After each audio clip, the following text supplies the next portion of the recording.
नमस्कार, मैं हूं निशांत चतुर्वेदी। सत्ता में आप सभी का स्वागत है। शुरुआत सत्य पे सत्य यानी 7 खबरें, दिलचस्प जानकारियां एक साथ। यूपी में कांवड़ यात्रा के रूट पर नेम प्लेट से शुरू हुआ विवाद अब फिल्मी कलेश तक पहुंच चुका है। इसमें अब बॉलीवुड के एक्टर प्रतिक्रिया दे रहे हैं। सोनू सूद ने कमेंट करते हुए कहा कि भगवान राम ने भी शबरी के झूठे बेर खाए थे। इसके जवाब में एक्टर और सांसद कंगना रनौत ने कहा कि यह बॉलीवुड की नई रामायण है। यह कलेश किस तरह खिंचता जा रहा है, पूरी खबर आपको जरूर देखनी चाहिए। असम के मुख्यमंत्री को इस बात की चिंता है कि उनके राज्य के मुसलमान उनकी बातों को नहीं सुनते और असम के मुस्लिम केवल कांग्रेस और उनके नेताओं की बातों पर ध्यान देते हैं। उन्होंने मुस्लिम समुदाय से कहा कि वो असम में जनसंख्या के संतुलन का ध्यान रखें। बांग्लादेश की शेख हसीना सरकार की चिंताएं कम नहीं है। आरक्षण की चिंगारी ऐसी भड़की है कि पिछले 16 दिनों से बांग्लादेश के शहर जल रहे हैं। अब पूरे देश में कर्फ्यू लगा दिया गया है, सेना को सड़कों पर उतार दिया गया है। 7 वीडियो से आपको बताएंगे कैसे बांग्लादेश की हालत श्रीलंका जैसी हो गई है, वो भी पाकिस्तान के सौजन्य से। कर्टसी पाकिस्तान। झारखंड के रांची में आज गृह मंत्री अमित शाह का लैंड जिहाद वाला क्रोध देखने को मिला।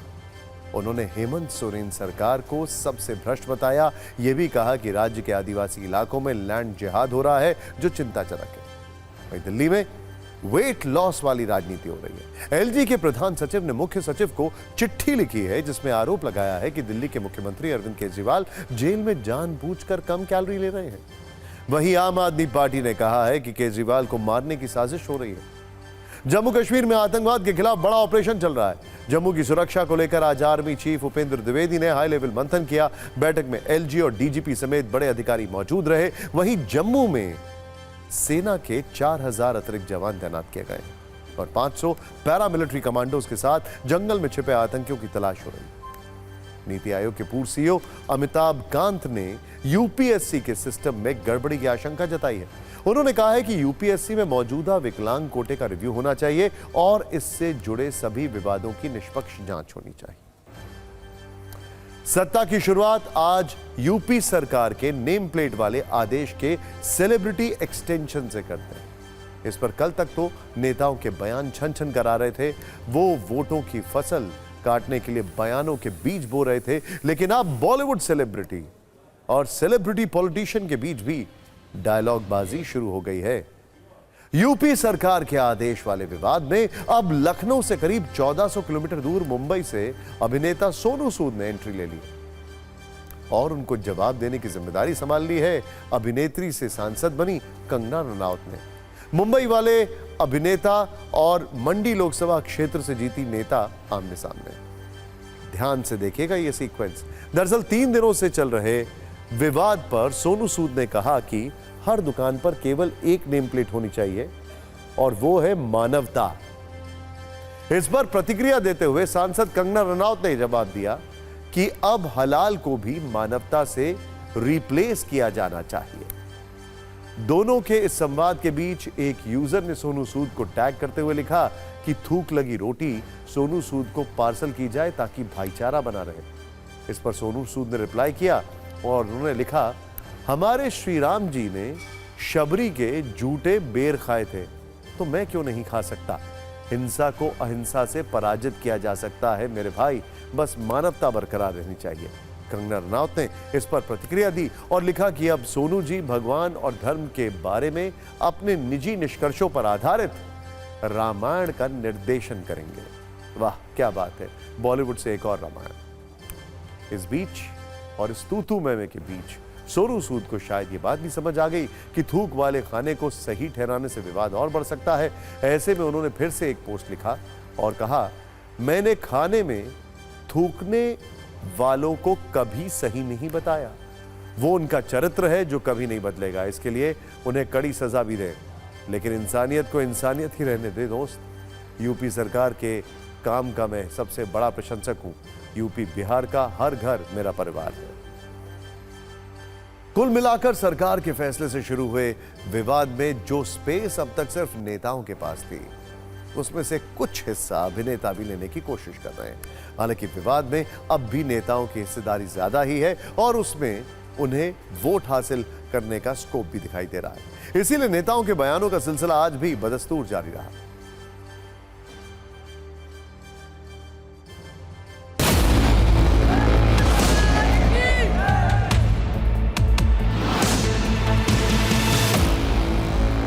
हम भारत की सभ्यता को ठेस पहुंचा रहे हैं। अगर इसकी ज़रूरत समझी गई तो बताएं कि उसकी ज़रूरत क्यों समझी गई, ये बताएं तो कम से कम, और ये कहें कि कुछ काम ऐसे हैं जिसमें हम आप लोगों की शिरकत नहीं चाहते हैं। सरकार अपनी व्यवस्था के लिए कोई काम करती है, कोई कानून बनाती है, इसको सबको मानना चाहिए। लेकिन मैं देखता हूं कि तुम पियो तो पुण्य, मैं पीऊं तो पाप।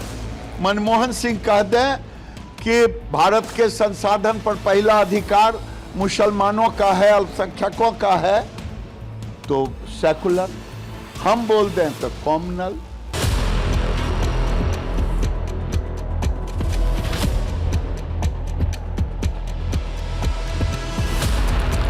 सवाल जो उठाने का काम है वो केवल शुद्ध रूप से मुस्लिम तुष्टीकरण की राजनीति कर रहे हैं। इसके अलावा उनका कोई विजन नहीं है, कोई मिशन नहीं है।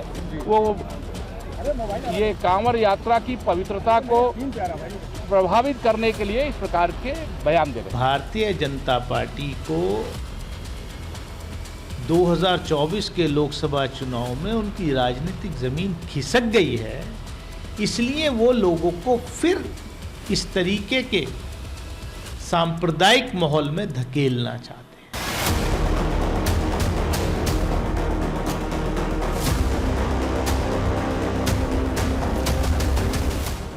केवल यही है कि हमारे जो कांवड़ यात्रा है वो अच्छी प्रकार से चले और चल करके यह पूर्ण हो, बस यही प्रयास है। भयभीत न हो, बल्कि उनको यह सहयोग देना चाहिए। इससे विदेशों में देश की छवि धूमिल होती है। अब हमारे लोग हैं, जो हमारे लोग भी तो बाहर बहुत बैठे हैं, अगर वो अपने देश में ऐसा कानून बना दें, ऐसा ऑर्डर कर दें, तो कैसा फील होगा।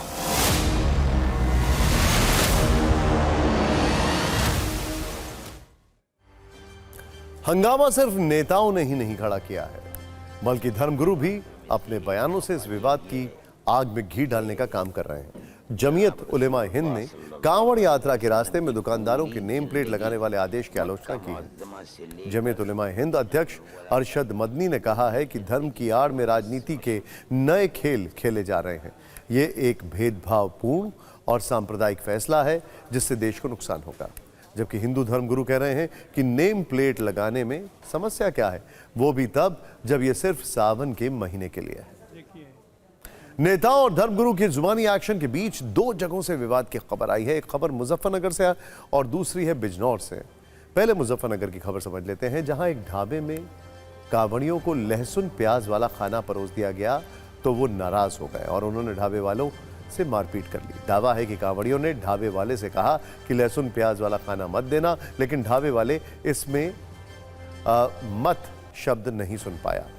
उसे लगा कि उससे कहा गया है कि लहसुन प्याज वाला खाना देना। उसने वही खाना दिया, जिसके बाद कांवड़ियों ने हंगामा किया और ढाबे पर रखी टेबल कुर्सियों को तोड़ दिया गया। जबकि बिजनौर में 3 कांवड़ियों से मारपीट की गई। आरोप है कि तीनों कांवड़ियों बाइक से हरिद्वार से गंगा जल लेकर वापस लखीमपुर खीरी जा रहे थे। रास्ते में कुछ बदमाशों ने कांवड़ियों को गाली दी और मारपीट की। पुलिस ने घटना की जांच करके 3 आरोपियों को हिरासत में लिया है। सीसीटीवी की मदद से तीनों आरोपियों की पहचान भी कर ली गई है। 2 आरोपियों के नाम सुहेल और अदनान है, तीसरा आरोपी नाबालिग। इस तरह की घटनाओं के बीच हरिद्वार प्रशासन ने कांवड़ मेले तक शहर में मीट की दुकानों को बंद रखने का फैसला लिया। इस बीच बाबा विश्वनाथ मंदिर के पास के दुकानों पर भी नेम प्लेट लगाने की मांग शुरू हो गई।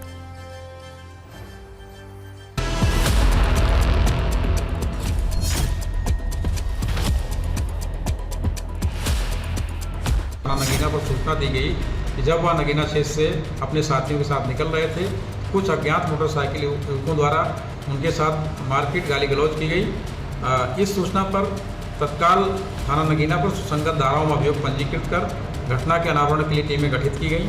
गठित टीमों द्वारा की गई जांच व सीसीटीवी फुटेज के आधार पर सुहेल अदनान निवासी मझड़ा सकरू व एक बाल अपचारी को हिरासत में लेकर पूछताछ की गई और उनसे घटना में प्रयुक्त मोटरसाइकिल को बरामद किया गया। घटना में प्रयुक्त शेष अभियुक्तों की गिरफ्तारी का प्रयास किया जा रहा है।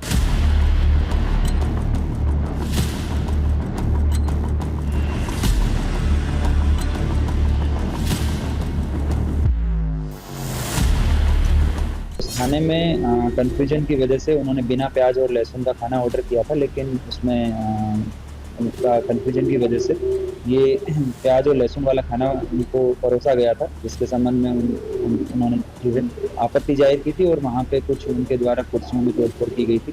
मौके पर पुलिस द्वारा तत्काल पहुंचकर मामले को शांत कराया गया। किसी भी कंफ्यूजन की स्थिति में अगर कहीं कोई बात होती है तो कानून को अपने हाथ में ना लें, प्रशासन को अवगत कराएं, जो विधिक कार्यवाही होगी वो अमल में लाई जाएगी।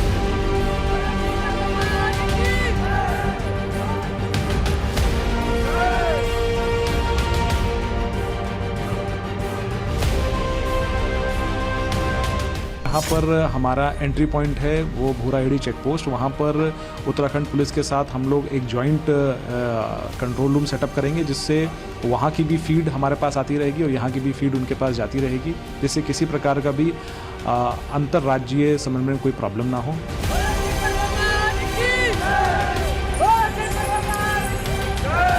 ड्रोन्स के लिए हमने जो ड्रोन हमारे पास पुलिस के हैं वो तो डिप्लॉयड रहेंगे ही, परंतु ये मार्ग इतना बड़ा है कि इसमें प्रशासन की तरफ से भी ड्रोन की व्यवस्था की जा रही है। इसमें प्रमुखतः ड्रोन जहाँ पर हम इंटरस्टेट बॉर्डर से एंट्री लेंगे वहाँ पर भी रहेगा, फिर जहाँ पर मेन क्रॉसिंग से वहाँ पर ड्रोन की खासा व्यवस्था रहेगी।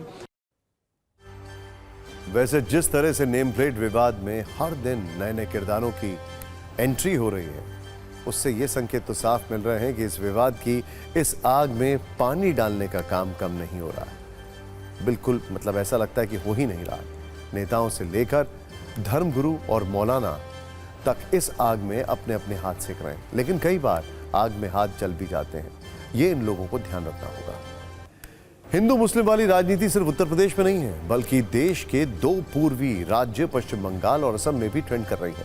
असम के सीएम हेमंता बिस्वा शर्मा हर दिन मुस्लिमों से जुड़े ज्वलनशील बयान दे रहे हैं, जबकि बंगाल में उनकी ही पार्टी के नेता शुभेंदु अधिकारी के 2 दिन पुराने बयान को बंगाल बीजेपी के ही नेता गलत बता रहे हैं। दरअसल हिंदू मुस्लिम पर राजनीतिक बयान वाली सीरीज में कल हेमंता बिस्वा शर्मा ने कहा था कि 2041 तक असम बन जाएगा मुस्लिम बहुल राज्य। आज इस पर उन्होंने एक सोशल मीडिया पोस्ट किया। उन्होंने लिखा कि असम के मुस्लिम उनकी बात नहीं सुनते, हालांकि बाद में उन्होंने इसे डिलीट कर दिया।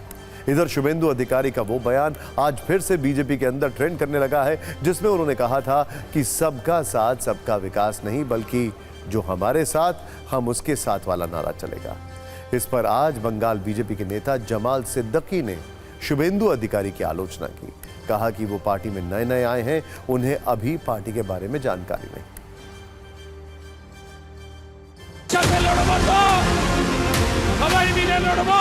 आज असम में मुस्लिम पॉपुलेशन 40%। আমরা জিতবো, হিন্দু বাঁচাবো, সংবিধান বাঁচাবো। আমিও বলেছি রাষ্ট্রবাদী মুসলিম, আপনারাও বলেছেন সবকা সাথ সবকা বিকাশ। আর বলবো না, बोलबो जो हमारे साथ हम उनका साथ, का साथ सबका विकास। बंद करो। अगर शरीर से आत्मा निकल जाए तो शरीर किसी काम का नहीं होता। तो वैसे ही भारतीय जनता पार्टी के सबका साथ सबका विकास है। देखिए, मेरा ऐसा मानना है कि उनकी बात को इतनी गंभीरता से नहीं लेना चाहिए, क्योंकि वो भारतीय जनता पार्टी में नए आए। मेरा ऐसा मानना है वो धीरे धीरे भारतीय जनता पार्टी को समझ रहे हैं।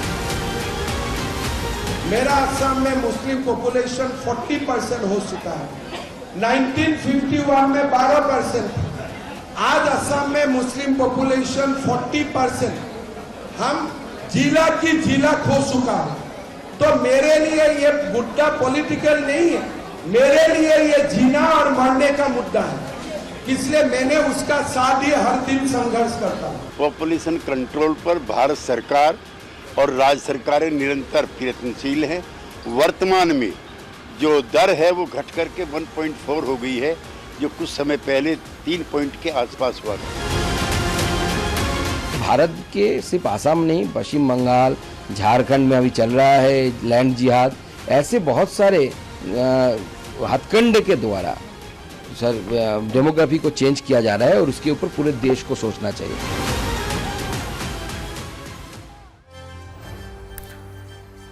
हरिशंकर प्रसाद ने लिखा था कि सबसे ज्यादा विटामिन पैसे में होता है, पर आज की राजनीति और नेताओं के संदर्भ में देखें तो नेताओं के लिए सबसे ज्यादा विटामिन हिंदू मुस्लिम राजनीति में होता है। इसीलिए हमारे नेता बिना रुके बिना थके ऐसे बयान देते हैं जिसके केंद्र में हिंदू मुस्लिम हो, फिर चाहे वो यूपी हो, असम हो या पश्चिम बंगाल। नेताओं की भाषा भले ही बदल जाए लेकिन मतलब सबका एक ही होता है।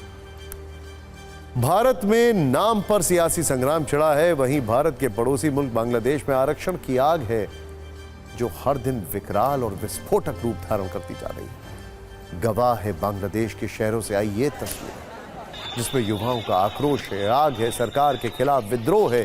पिछले 16 दिनों से बांग्लादेश कुछ इसी तरह चल रहा है। धीरे धीरे बांग्लादेश की स्थिति श्रीलंका जैसी हो रही है। सही सुना आपने, सिविल वॉर हो रहा है क्या वहां? सोचिए, हम ये क्यों कह रहे हैं? क्योंकि श्रीलंका की जो आर्थिक कंगाली के बाद गृह युद्ध वाले कलेश हमने देखे थे, पूरी तरह वो बर्बाद हो गया था। अब बांग्लादेश में भी आरक्षण वाला ये कलेश गृह युद्ध की तरफ ले जा रहा है। कैसे बांग्लादेश के युवा सड़कों पर उतर चुके हैं, कैसे वो आरक्षण के नाम पर अब सत्ता को ललकार रहे हैं। पुलिस और सेना दोनों को खुल्लम खुल्ला चुनौती दे रहे हैं। इसका सबूत ये लेटेस्ट वीडियो है जो बांग्लादेश से आया। बांग्लादेश की सरकार और सत्ता के लिए सबसे चिंता की बात यह है कि यह कलेश पाकिस्तान प्रायोजित है। बांग्लादेश की सरकार की माने तो पाकिस्तान प्रेमी विपक्षी दल युवाओं को भड़का रहे हैं। मतलब यह कि आग बांग्लादेश में जरूर लगी है लेकिन माचिस और तीली का पूरा प्रबंध पाकिस्तान ने किया है। यही वजह है थमने की जगह इस विरोध का लगातार विस्तार होना। नौबत यहां तक आ गई है कि अब तक 105 से ज्यादा लोगों की मौत हो गई है। हालात इतने बिगड़ चुके हैं कि शुक्रवार देर रात सरकार ने पूरे देश में कर्फ्यू लगा दिया। हिंसा काबू करने के लिए सेना को तैनात किया गया है। ढाका यूनिवर्सिटी को अगले आदेश तक के लिए बंद कर दिया गया है। प्रदर्शनकारी छात्रों ने नरसिंगडी जिले में एक जेल पर हमला किया। सैकड़ों कैदियों को जेल से छुड़ाने के बाद जेल में आग लगा दी। बांग्लादेशी सांसद का दावा है उपद्रवियों को देखते ही गोली मारने का आदेश। बांग्लादेश में फैली आग पर हमने 4 वीडियो पूंजी बनाई हैं जो आपको ये बताने के लिए काफ़ी है कि बांग्लादेश की शेख हसीना सरकार की मुश्किलें कितनी बड़ी हैं। और जब जनता का आक्रोश सभी सीमाओं को पार कर जाता है, विशेष तौर पर युवाओं के गुस्से का ज्वालामुखी जब फटता है तो स्थिति क्या होती है, कुछ तस्वीरों से समझते हैं जो वायरल है। बांग्लादेश के अलग अलग शहरों से आई है। बांग्लादेश की सड़कों पर सेना उतर चुकी है। सबूत इस वीडियो में हम आपको दिखाएंगे। कर्फ्यू के आदेश के बाद भी बांग्लादेश की सड़कों पर कोहराम है। सेना को इस हिंसा को काबू में करने के लिए मोर्चे पर लगाया गया है। सेना की गाड़ियां बांग्लादेश की गलियों में दौड़ रही हैं, हालात को काबू में करने की कोशिश कर रही हैं। जमीन से लेकर आसमान तक निगरानी की जा रही है। हेलीकॉप्टर से सेना के जवान उपद्रवियों पर नजर रख रहे हैं।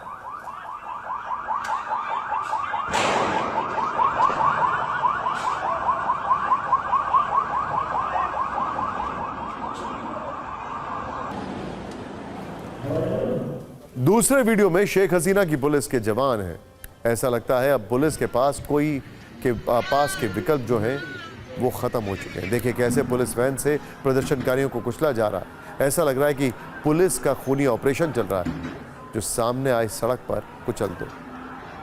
बांग्लादेश में आग, फायरिंग, झड़प के बाद अब तलवार वाला प्रदर्शन देखिए। प्रदर्शनकारी सरेआम सड़कों पर तलवार लेकर घूम रहे हैं। सोचिए, जिस देश में लाखों की संख्या में युवा सड़कों पर हैं, वो तलवार को हथियार बनाकर घूम रहे हैं। वहां की स्थिति क्या होगी?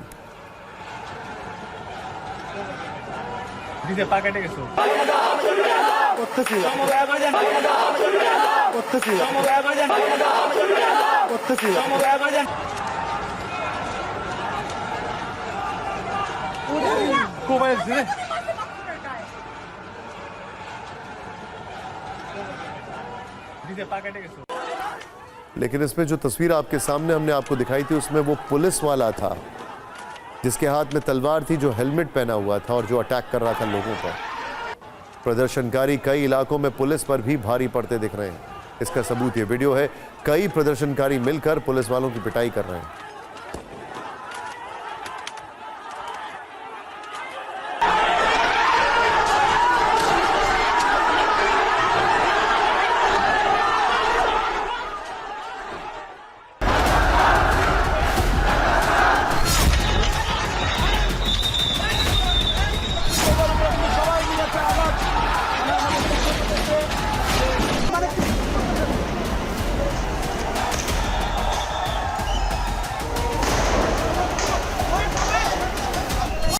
बांग्लादेश में सरकारी नौकरी में आरक्षण वो चिंगारी है जिससे भड़की आग का दायरा देशव्यापी है।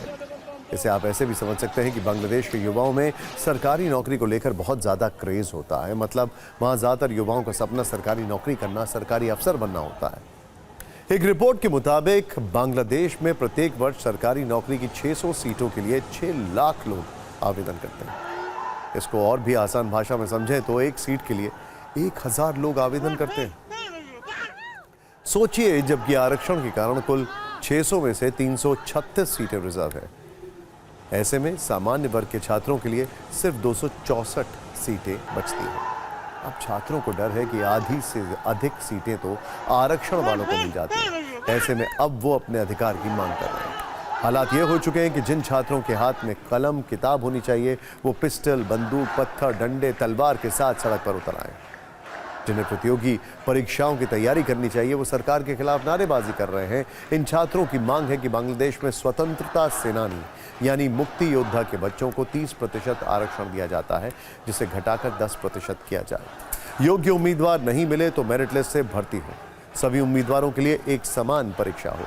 सभी उम्मीदवारों के लिए उम्र एक समान हो। एक बार से ज्यादा आरक्षण इस्तेमाल नहीं हो। बांग्लादेश में 150 से ज्यादा लोग मारे जा चुके हैं, वो भी तब जब मामला आंतरिक है। सोचिए, इजराइल और फिलिस्तीन की क्या स्थिति होगी जहां महीनों से युद्ध चल रहा है। हमास के खिलाफ लड़ाई लड़ते लड़ते इजराइल के निशाने पर अब लेबनान आ चुका है। हूती के तेल अवीव में हमले के बाद इजराइल अब 3 फ्रंट पर जंग लड़ने की तैयारी कर रहा है। ये जो विजुअल है, ये हिजबुल्लाह के वेपन डिपो को उड़ाने का विजुअल है। हिजबुल्लाह से किसी भी वक्त युद्ध का ऐलान हो सकता है। हालांकि दोनों तरफ से हमले जारी हैं। इस त्रिकोणीय में हूती का नाम भी जुड़ता नजर आ रहा है, क्योंकि जो अदावत हमास और हिजबुल्लाह के साथ है, ठीक वैसी अदावत हूती के साथ भी है। ट्रिपल एच, ईरान के ट्रिपल एच, हूती, हमास और हिजबुल्लाह। नेतन्याहू ब्रिगेड इस कोशिश में जुटी है कि एक ही झटके में अपने तीनों बड़े दुश्मनों का खात्मा किया जाए। जो तस्वीरें आप पहले देख रहे थे बम्बार्डमेंट की, ये थोड़ी देर पहले वाली, उसके बाद वाली तस्वीरें थी। और इजराइल को पश्चिमी एशिया के दशकों पुराने खूनी संघर्ष से मुक्ति दिला दी जाए। युद्ध के इन्हीं डेवलपमेंट्स पर लेबनान बॉर्डर से जिस जगह ये अटैक हुआ है, जिस जगह ये रात में अटैक हुआ है, सैटेलाइट इसको इमेजिनरी अगर कहा जाए तो वो है, ड्रोन से ली गई तस्वीरें हैं। इसी लोकेशन पे हमारे सहयोगी और डिफेंस एडिटर सुमित चौधरी और उनके साथ कैमरामैन निशांत पहुंचे। एक्सक्लूसिव रिपोर्ट, जिससे आप समझ पाएंगे कि बैटल ग्राउंड की रियलिटी क्या है।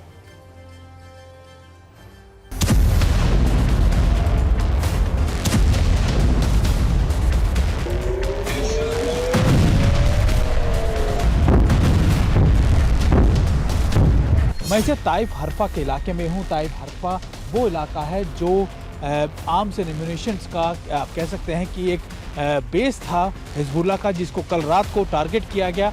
और ये देखिए कि यहाँ पर मल्टीपल टारगेट्स इस समय इजराइल की तरफ से किए गए हैं देर रात। और ये पूरी इमारतों का नज़ारा आप देख सकते हैं। ताइफ हरफा वो इलाका भी है जहाँ से लगातार सामने की तरफ, मैं सबसे पहले आपको दिखाऊं कि वो है सारी की सारी पहाड़ियाँ जो हैं वो इजराइल की पहाड़ियाँ। इजराइल की फोर्सेज, IDF की फोर्सेज वहाँ बैठी हुई हैं। कल रात को यहाँ पर बड़े जगहों पर इस तरीके के मिसाइल अटैक किए गए हैं। और अगर आप देखें कि तबाही के मंजर आप देख सकते हैं। और देखिए पूरे घर के घर या साजो सामान जो है किस तरीके से यहाँ बर्बाद हो गया।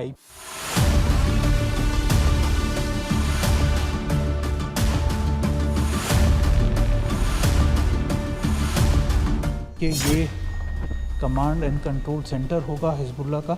देखिए अगर आप देखें तो निश्चित तौर पर उनके रहने का, खाने का, पीने का इंतज़ाम किया गया है।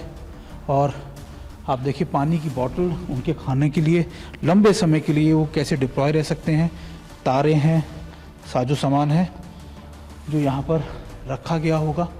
और वो इसलिए क्योंकि वो इसी इलाके से लगातार यहाँ से आगे टारगेट कर रहे होंगे। और देखिए ये आप देखिए कि कैसे मल्टीपल अटैक यहाँ पर किए गए होंगे, भारी संख्या में यहाँ पर अटैक किए गए होंगे।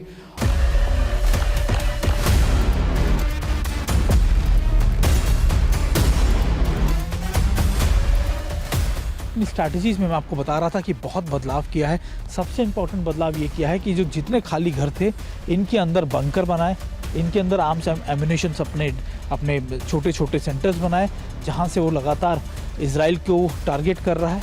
और इन्हीं को इस्तेमाल करते हुए वो अपने लिए एक शील्ड भी प्रोवाइड उसने कर ली है, यानी इन इलाकों से टारगेट करेगा और फिर यहाँ से पीछे की तरफ इलाकों में चला जाएगा। ये सारे वो इलाके हैं जो इस समय बॉर्डर एरियाज के ठीक सामने, यानी करीबन 200 से 400 मीटर की दूरी पर ये है, और इन इलाकों का इस्तेमाल हिजबुल्लाह अपने काम के लिए, अपने स्ट्राइक से, अपने अटैकिंग के लिए करता है। और युद्ध की खबरों से आगे निकलते हैं और शुद्ध देसी खबर की बात करते हैं, जिसमें एमपी सरकार ने एक अजब और गजब फैसला ले लिया है और उसका विरोध हो रहा है। दरअसल मध्य प्रदेश सरकार ने सड़कों पर बेसहारा गायों को गौशाला में रखने का फैसला किया है और इसकी जिम्मेदारी दे दी गई है पटवारी को।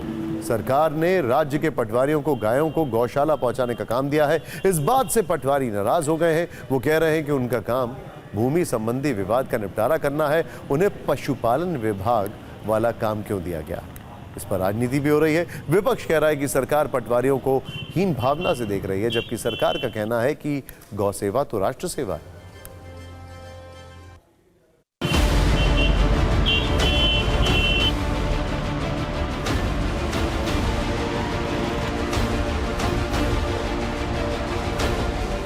मध्य प्रदेश में एक बार फिर से गायों पर सियासत होती हुई नजर आ रही है। दरअसल छतरपुर में प्रशासन ने एक आदेश जारी किया जिसमें कहा कि अब पटवारी शाम के 6 से रात के 10 बजे तक हाईवे पर जो गायें होती है जिसके कारण सड़क हादसे होते हैं उन्हें गौशाला में शिफ्ट करेंगी। अब पटवारी संघ इसका विरोध कर रहा है। उनका कहना है कि हमारा ये काम नहीं है, गौरक्षकों का काम है, या फिर नगर निगम, नगर पालिका, पंचायत, इनका भी सहारा प्रशासन ले सकता है।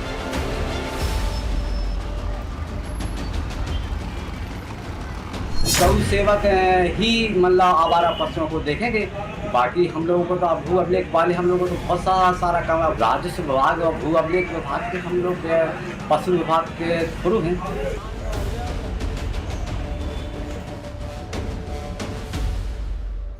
नहीं, उनको असंतुष्ट होने जैसा इसमें कोई विषय नहीं है।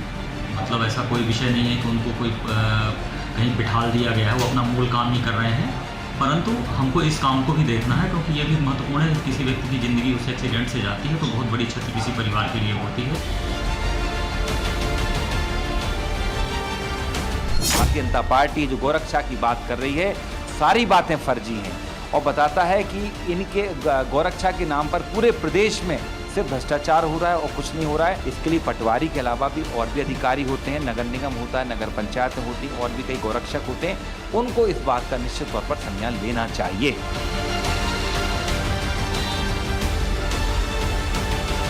एडमिनिस्ट्रेशन के द्वारा कई बार नए नए प्रयोग किए जाते हैं, कई डिसीजंस लिए जाते हैं जिससे जो जनहानि हो रही है, जो पशु हानि हो रही है, उससे बचा जा सके। और मुझे लगता है कि उसी को देखते हुए एक नया प्रकार का ये प्रयोग है। अगर कहीं पर कोई अधिकारी कर्मचारियों की सहायता इसमें ली जा सकती है तो उसे लेना चाहिए।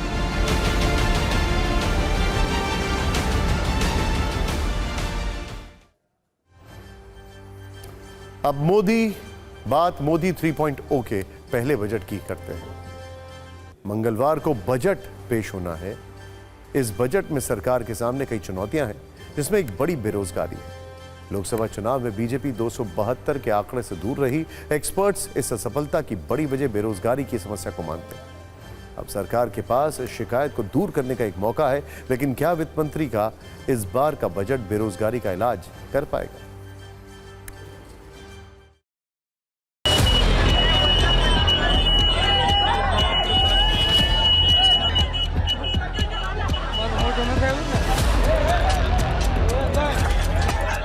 इन दो तस्वीरों को एक साथ देखिए।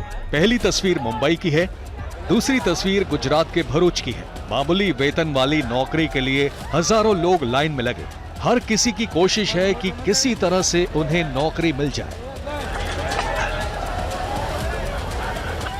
ये सिर्फ इन दोनों जगहों की नहीं, बल्कि पूरे देश में युवाओं की स्थिति ऐसी ही है और ये बात सरकार को भी पता है। इसलिए मंगलवार को जब मोदी सरकार के तीसरे कार्यकाल का पहला बजट पेश होगा तो वित्त मंत्री बेरोजगारी पर सबसे बड़ी चोट करने की कोशिश करेंगी। लेकिन बजट की तारीख से करीब 2 हफ्ते पहले आए बेरोजगारी के एक आंकड़े ने सरकार की टेंशन बढ़ा दी है। Centre for monitoring Indian economy यानी CMIE ने बताया कि जून के दौरान देश में बेरोजगारी की दर 9.2% रही, जो करीब 8 महीने का ऊपरी स्तर है। इससे पहले मई में यह दर 7% थी। बेरोजगारी की ये समस्या पढ़े लिखे लोगों के साथ ज्यादा बढ़ गई है और पढ़े लिखों में भी उन लोगों में ज्यादा बेरोजगारी है जिनकी आयु 15 से 29 साल के बीच है। इंटरनेशनल लेबर ऑर्गेनाइजेशन के मुताबिक भारत में अनपढ़ लोगों के मुकाबले ग्रेजुएट्स में बेरोजगारी की दर 9 गुना ज्यादा है। ग्रेजुएट्स में बेरोजगारी दर 29.1% दर्ज की गई है और अनपढ़ लोगों में यह दर सिर्फ 3.4% है। बेरोजगारी की इस समस्या से निकलने में वित्त मंत्री बजट में उपाय कर सकती हैं, लेकिन ये तभी संभव होगा जब खर्चे कम होंगे और मौजूदा हालात देखते हुए कहीं से लग नहीं रहा कि सरकार के खर्च कम होंगे। सरकार के सामने खर्च बढ़ने की लंबी लिस्ट है। सबसे बड़ा बोझ कर्ज का ब्याज है। फूड और फर्टिलाइजर सब्सिडी का खर्च और बढ़ने की आशंका है। इसके बाद नया वेतन आयोग सामने खड़ा है। नया वित्त आयोग भी राज्यों के लिए खर्च बढ़ाने की सिफारिश कर सकता है। ये वो खर्च होंगे जिन्हें सरकार टाल नहीं पाएगी। इनके बाद पैसा बचा तो लोक लुभावन घोषणाओं पर खर्च होगा। उनमें गारंटीड पेंशन की मांग सबसे आगे है। रोजगार बढ़ने की उम्मीद तभी होगी जब सरकार की तरफ से पूंजीगत खर्च को बढ़ाया जाएगा, यानी ऐसा खर्च जो नए विकास में काम आए, जिससे नया इंफ्रास्ट्रक्चर बने, नए उद्योग लगे और मौजूदा हालात को देखते हुए ऐसा लग नहीं रहा कि पूंजीगत खर्च में बहुत ज्यादा बढ़ोतरी होगी।